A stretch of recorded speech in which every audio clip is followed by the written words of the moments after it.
Arsenal 3, Crystal Palace 2. We are through to the Carabao Cup Semi-finals. That is a massive win. It is a massive, massive win. Look, we didn't put in the most incredible performance today, but I think we did enough to deserve this win. I feel like the scoreline does slightly flatter Crystal Palace if I'm being completely real. But most importantly, we can now win this Carabao Cup. We can. We are in a situation now where we're in a cup semi-final, and once you get to this final four, anything can happen. Anyone can win it. We've got Liverpool left, we've got Newcastle left, and then we'll have either Tottenham or Man United. We'll find out tomorrow. But yeah, what a win. When Arteta came out with this lineup, I was a little bit concerned. I didn't think that heavily rotating the team like he did was the right choice. I thought that he was underestimating Crystal Palace. I know we were at home, but I actually thought the Palace would slightly rotate their team because I thought that they weren't really going to take this game fully completely seriously because it would be a tough game for them to win. I thought that they would sort of look at their game in the league, and I thought that we would sort of go for a not a full team. We would make a few changes, but I didn't think, especially that defense. The defense was the one I was most worried about. Timber at left back again. Gabriel and Saliba both on the bench, and Partey at right back. I wasn't sure about that defense. Kieran Tierney at left back, though, I was very happy to see. It's his first start of the season. I don't recall him coming off the bench in any games. It was great to see him at left back. I thought he put in a pretty good performance. The midfield wasn't too concerning. We needed changes at halftime, and I'll talk about our first half performance in a bit. And then the front three, I wasn't too concerned about the front three, and clearly for good reason. But let's talk about it. First half, I thought we were quite poor. I really did. We didn't have any chances at all in that first half. We had one opportunity from a set piece where the ball was cleared off the line. I think it was Timber that went for the shot, and I can't remember which Palace player cleared it off the line. And yeah, first half, we controlled the game. One thing that this team knows how to do is control games. But in the first 5 minutes, we concede a fucking goal. Terrible from Jakub Kiwior. Absolutely terrible. I've praised this guy when he's put in good performances. Monaco, he was great. United, he was great. But this is the third time this season when we have conceded a goal because of him. Raul Jimenez's goal against Fulham was all on him. Mo Salah's goal when we played Liverpool at the Emirates was on him. Today it wasn't costly, but those last two games, that was 4 points dropped because of him. At least today we managed to get the win, but if we didn't win this game, you'd be able to put this on him massively. I thought we didn't really recover very well. That was the only real chance that Palace had in the first half. We did have good control over the game. I think we had 75% of the ball or something insane like that. But we weren't able to actually create. It was the same issues that we had against Everton, where, it's one thing to control the game. We've shown many times this season that we can control a football match, but we can't dominate a football match. It's very difficult for us to dominate a football match. And we were seeing the same thing last season. Start of the year, we were controlling games. We weren't dominating games.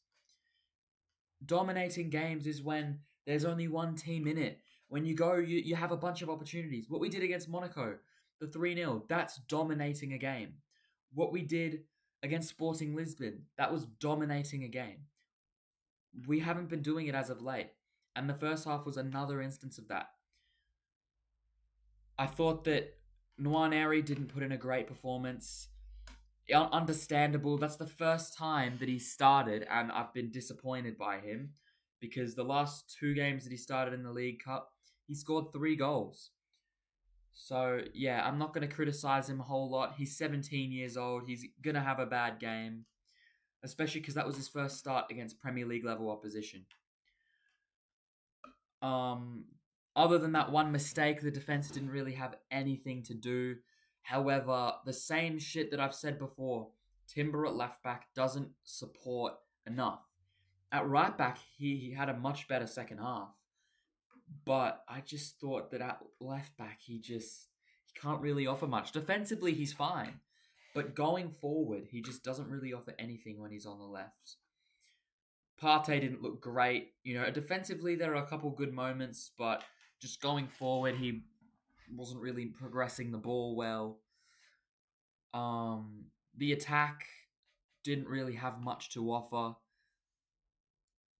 Yeah, it just really wasn't a great performance, was it? Another thing, I thought Raya could have done better for the first goal.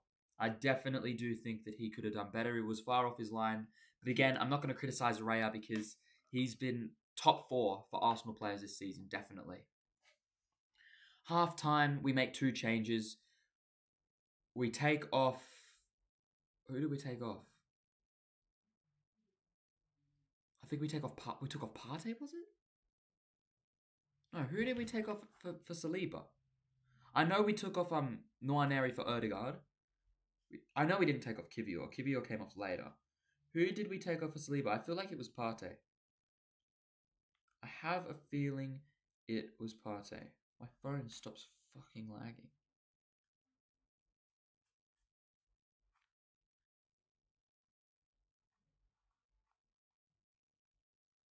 Okay, yeah, I was right. It was Partey. I thought it was. We took Partey off for Saliba. That meant we got to shift Timber right back. And what do you know? We looked so much better. Odegaard.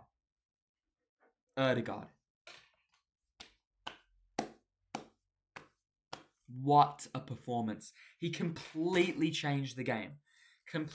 Dictated the tempo, completely controlled the game. We looked so much better. That first 10 minutes of the second half, we looked excellent. I think that sort of 10-15 minute span was the best we looked in the whole game. We were attacking. Early on, it was the same shit. We were playing for corners. We weren't going directly towards goal. It completely changed after halftime, and Odegaard was a massive reason for it. We score 3 goals in a row. All Gabriel Jesus, and I'll talk about Gabriel Jesus' performance when we get to the individual roles. But the first goal, it was a nice little, it was a great ball from Odegaard.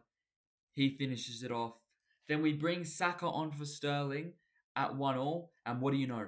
Almost instantly, Saka sets Jesus up. It was offside, I'll admit that. I went back and I saw it. I actually didn't see the goal at first. If you're at my stream at the time, my stream of the game just crashed, and then I came back and I see the goal. I had to go back and see it after because I didn't know whether or not the goal was onside. I saw one still image, but I didn't really see it for long. It was on for like a split second. So I went back. The goal was miles offside. I love having no VAR, by the way. I might talk about that. Actually, no, I'll do it now. VAR, I actually really don't like VAR. Look, I understand why it's in the game. It's to make sure that goals like that don't stand. But personally, I just think football is better with no VAR. You're going to get more decisions wrong, but in terms of the passion for the game, today I got to celebrate goals as soon as we scored them. I didn't have to worry about the goals getting disallowed. I got to straight away celebrate that goal, and I don't know, football's built for that. And we saw it against Fulham. The goal that we scored, that I celebrated, and it got disallowed. It was really unfortunate. That's just my personal opinion. I understand that people may disagree. That's just what I think. The second goal, I can't remember the time span between the goals. We scored the first goal 10 minutes into the second half. We scored the second goal about 20 minutes later. And then we scored the third goal about 8 minutes after that. The second and third goal were very similar. They were both far post finishes from Jesus. and we were cruising. At 3-1 up, I thought the game was over. Then, we still have a bit of control.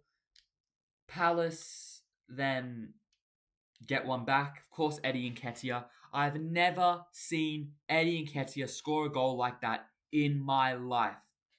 He scored some pretty decent goals for Arsenal. That long shot against Sheffield United last season in particular. But a header like that, I've never seen him score that. And I've noticed that that's been a pattern with Arsenal. Our defence, we've conceded a lot of goals this season. There were Arsenal fans saying that we would concede like less than 15 goals this season, break the Chelsea record. I never thought we'd do that. We've conceded 15 league goals already this season. But I'm not going to blame that on our defence. I think that there has been a couple of individual errors, particularly Kivior, but we've conceded some really good finishes. We have. And we've limited teams in terms of their chance creation. We've had so many games this season where we haven't given teams a sniff. They've just scored very good goals.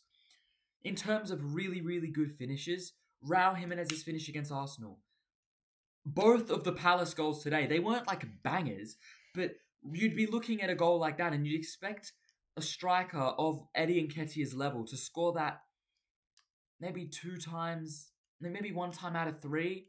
I'd say if Eddie Nketiah was taking a header like that, honestly, the header, I think he would score 1 time out of 6, I reckon. Mateta one probably 1 time out of 3. Jimenez's finish as well. He took that goal very, very well. But we've also conceded some fucking worldies. James Justin, his second goal for Leicester. That goal was fucking mental. He took a volley off the post in the top corner. When is James Justin scoring that again? Emerson's free kick for West Ham. Excellent goal. If I try to think, I could probably think of some more. We have also conceded some scrappy goals where, it's a lapse of concentration in defending. But in terms of like chance creation, we're not like teams like Barcelona, teams like Chelsea, who concede a lot of chances. Barcelona in particular. I think we're one of the best like defensive lockdown sides in the league. It is very difficult to create chances against this Arsenal team. That's what I said before. We can control games well. So yeah, that Nketiah goal, it made it a little bit more stressful at the end than it had to be. As I said before, I think that scoreline flatters Crystal Palace. I don't think they were particularly great. Most of the times I've dropped points this season, I've given credit to the opposition. And to a degree, you have to give credit to Crystal Palace because for them to be 1-0 up at half-time, they clearly put in a half-decent performance. But I did think that performance did flatter Crystal Palace. I really did. Against Fulham and against Everton, I thought that the opposition put in top defensive displays. I thought Everton and Fulham, they both put in defensive masterclasses. Palace defended well, but this game felt different. This game felt like we were just toothless in attack, and that it really did feel like Palace were giving us opportunities. We just weren't really creating them. I don't know. It was just... There's nothing really in particular, but I just felt that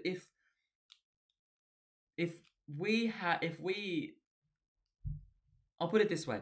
If an average Arsenal side, like if this Arsenal side putting in an average performance, like a performance against, what average performances have we had this season? Like Aston Villa. If the performance we had against Aston Villa, if we put that in against Fulham or Everton, we may have won it. But it would have been difficult. Whereas today, I reckon if that Arsenal team came up against Palace, we still would have won. We still would have scored 2-3 goals. I think that that's the key. But again, fair play to Palace for their first half. I thought they were pretty shit in the second half, but fair play to them for the first half. And there was another thing I was going to say that I forgot. Palace put in a decent defensive effort. But the second half was just great. I enjoyed seeing our change in the second half. The game was a lot more stressful than it had to be. At 3-1, we were cruising. last 10 or so minutes, it was like, will Palace maybe get something? There was one moment where I think we cleared the ball out of the 6-yard box. I was confident that we would have won if it went to penalties because we had Saka on the pitch, we had Jesus on the pitch, we had Odegaard on the pitch. Ray is a very good penalty, very good at saving penalties. Also, Palace took off Eze, they took Mateta. So we probably would have beat them if it had gone to pens, but it was good that we didn't let it do that. Who else came on that I enjoyed seeing? I may as well just do player ratings now. Starting in goal, David Raya. I'll probably give him a 6 or a 5. It's kind of hard with these kind of performances where I think if we had kept a clean sheet, then I would have given him like a 6 or a 7. But I think because of the goal, because he conceded 2 goals, I'll bring it down to 5. Other than those 2 goals, he didn't really have anything to do. His distribution was decent, so I think a 6 is fair. A first goal we should have done better. Didn't really have much else to do, but at the end of the day, we won the game. So the ratings do get slightly inflated. If we had lost, then it would be lower. Thomas Partey. As I said, Thomas Partey wasn't very good. I will give him a 5. I wasn't very impressed with his performance. I understood why he got hooked when he did. I do feel that if he had been moved into midfield, like if we had taken... Because the sub I wanted to do, I wanted us to take Jorginho off and put Partey in midfield. I feel like if Partey was in the Jorginho role, he would have had a good game. But he wasn't. So I'll give him a 5. Timber, I'll give a 7. First half, he was like a 4. Or no, well, he didn't really have much to do defensively. So first time, it was like a 5. The second half, he was much better. Kivior can get a 4. He did get better after that, and he wasn't actually... He got hooked right after we conceded the second goal. He probably should have been man-marking Eddie. I need to watch the goal back. I don't know who's at fault for that goal because Eddie Nketiah shouldn't be left with a header like that. So I'll give him a 5. I'll actually give him a 5. We won the game. I'll give him a 5. I'll give him a break. Tierney, I'll give a 7. I thought Tierney was very good. Very disappointing that he came off with an injury. I hope he's okay. I didn't look too serious. But there was one moment, that ball that he played to Raheem Sterling at the start of the second half, he should have gotten an assist. And I'll fucking talk about Sterling in a bit. But he really should have had an assist today. He put in a top performance. Jorginho can also get a 7. Help move the ball forward in the second half. I thought he looked pretty good. Nothing otherworldly. Just put in a half-decent performance. Nwaneri can get a 5. Really didn't offer a whole lot. There were a couple moments where, he did try and move the ball, but he didn't really get on it too much. Didn't create much. And he only played one half of football. So I'll give him a 5.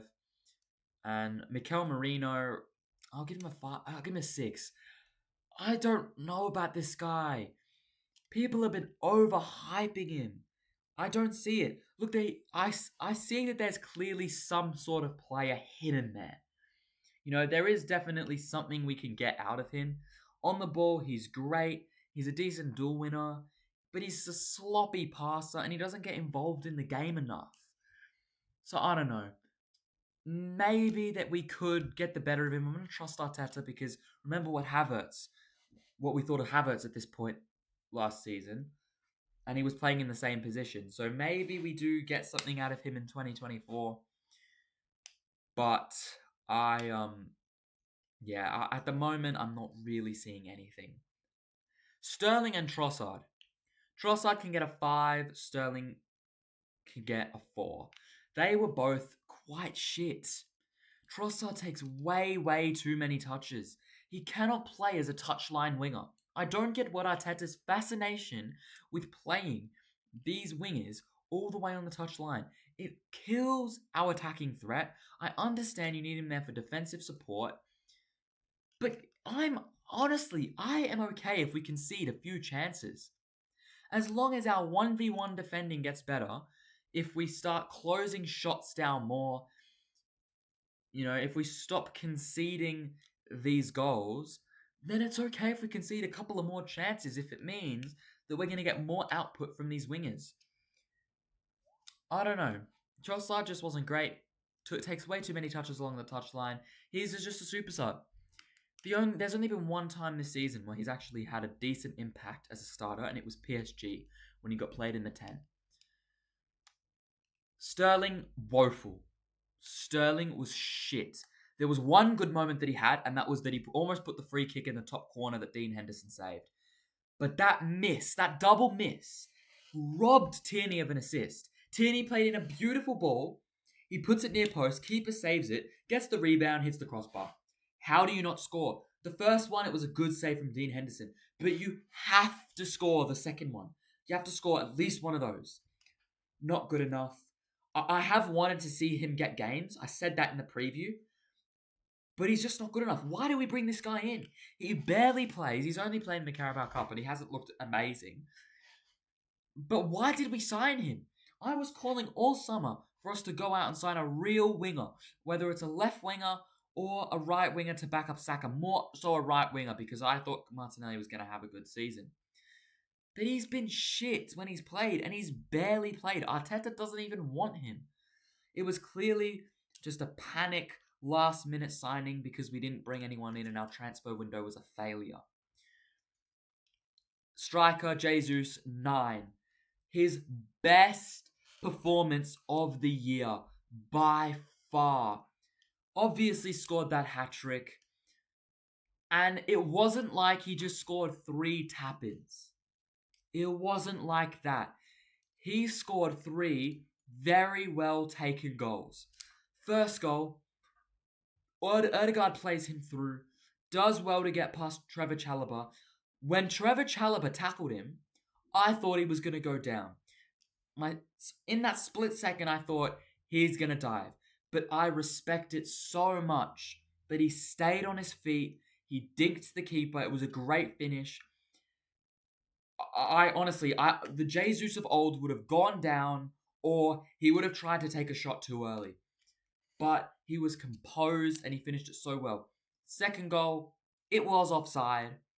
I will admit that, it was offside. But it was such a good finish. Inside foot, blasts it into the bottom corner. Great, great finish. And the third goal was almost identical, except he picked up the ball in his own half, got past all the Palace defenders. There wasn't really anyone back there. They were playing a bit of a high line. And he does the exact same finish. Gets in on his right foot. On his right foot? Yeah, gets in on his right foot. Smashes it into the bottom left corner. It was so great to see. And look, I'm not expecting pre-World Cup Jesus to come back. Because the knee injuries that he's had has killed his ability. He doesn't have the same flair anymore. He's not going to be the same player. But if we can get this man's confidence up, if we can get him in somewhat decent form, again, not calling it for him to score 15 goals this season, but if he can pitch in and get 9 to 12 goals, maybe, this season, that might be pushing it. But if he can, be a decent player off the bench, that's going to take the chances when they come, he's going to help our attack, then that could be so useful. Because there's all this talk about Arsenal need a striker. We need an attacker. We need a goal scorer. Whether that's a striker, whether that's a left winger, I don't know. Because I said this at the start of the season, and I'm going to say it now. Arsenal can win the league with Havertz and Jesus. That's only if we get a top quality left winger. If Arsenal go and sign Rodrigo, we can win the league with Havertz and Jesus. We just need a goal scorer. Maybe we bring in another striker and then Jesus comes off the bench. I'm fine. I honestly have no idea. We're probably not going to bring in an attacker anyway. But Jesus could be such a good weapon. I think going in the preview, I said that Jesus should start one of these games. Havertz should start the other one. I said Havertz should start the home game and Jesus should start in the league. Jesus has to start at Selhurst Park. He has to. I think maybe we should play Havertz midfield or put him on the bench. But I definitely think Jesus has to start because we cannot bench him after this performance. He has to stay in the team because he has to get his confidence up. Because if he scores on the weekend, then we could see him come into some good run of form. And pre-season, Jesus and Martinelli were two players that I thought were going to have a good season. And so far, it's not been happening. Jesus has missed so many chances. He's not looked great. And I'm not going to overreact to this hat-trick, but I'm just hoping that this spark that we've seen can boost his confidence and he can, put in a good performance. I think that's all I've really said about the game. Let's take a look at the game on the weekend. Because obviously I did the double preview, so I'm not going to actually do a full preview of the game. So I'll talk about it a bit right now. I think that Palace's lineup actually benefited us a lot. It didn't benefit us for the game because they put in their strongest team. We put in a rotated team. It was always going to be a tough game. But I think now that Palace's first team has all played midweek. I know they took Eze and Mateta on with like half an hour left.